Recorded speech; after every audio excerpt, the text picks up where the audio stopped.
A.R. Maniammai Institute of Science and Technology, Tanjavur. We are the future.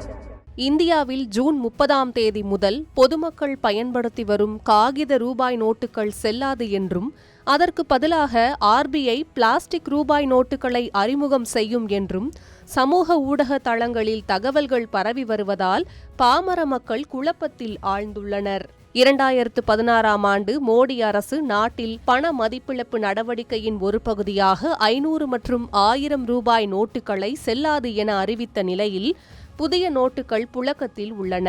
இந்த சூழலில் அண்மையில் reserve வங்கியின் ஆளுநர் சஞ்சய் மல்ஹோத்ரா இனி பேப்பர் நோட்டுகளுக்கு பதிலாக பாலிமர் என்ற பிளாஸ்டிக் நோட்டை கொண்டுவர பரிசீலித்து வருவதாக தெரிவித்தார். ஆனால் இன்னும் இதற்கான அதிகாரப்பூர்வ அறிவிப்பு RBI தரப்பிலிருந்து இன்னும் வெளியிடப்படவில்லை. இந்நிலையில் ஜூன் 30ஆம் தேதி முதல் பேப்பரால் செய்யப்பட்ட ரூபாய் நோட்டுகள் செல்லாது என்ற மெசேஜ் சோஷியல் மீடியா தளங்களில் பரவி வருவதால் இது உண்மையா என்பது தெரியாத நிலையில் குழப்பத்தை உருவாக்கியுள்ளது.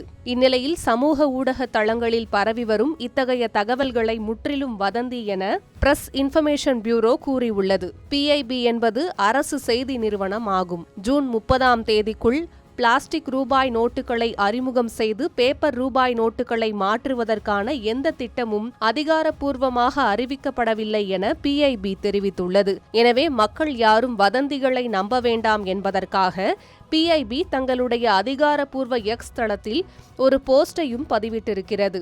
அதில் ரிசர்வ் வங்கியின் தகவல் படி 2026ஆம் ஆண்டு ஜூன் 30ஆம் தேதிக்குள் பேப்பர் ரூபாய் நோட்டுகளை திரும்ப பெறுவதற்கான எந்த திட்டமும் இல்லை, மக்கள் யாரும் இந்த செய்திகளை பார்த்து கவலையடைய வேண்டாம் என தெரிவித்துள்ளது. பிராக்டிக்கலாக யோசித்தால் ஜூன் 30ஆம் தேதி வர இன்னும் 20 நாட்களே இருக்கிறது. இதில் எப்படி இவ்வளவு பெரிய மாற்றத்தை கொண்டு வர முடியும்? எனவே பொதுமக்கள் அதிகாரப்பூர்வ செய்தியின் வாயிலாக கிடைக்கும் தகவல்களை மட்டுமே நம்ப வேண்டும்.